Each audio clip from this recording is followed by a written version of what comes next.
সদরঘাটে খুব বেশি মানুষজন নেই বললেই চলে, ফাঁকাই মনে হচ্ছে সব কিছু।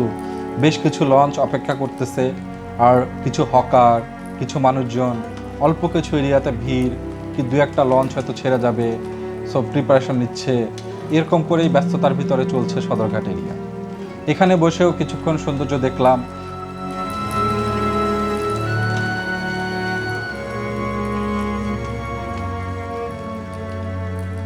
কিছু সময়ের জন্য এখানে বৃষ্টিটা কমে গিয়েছিল, যেটা মানুষের জীবনকে একটু সহজ করে তুলছিল।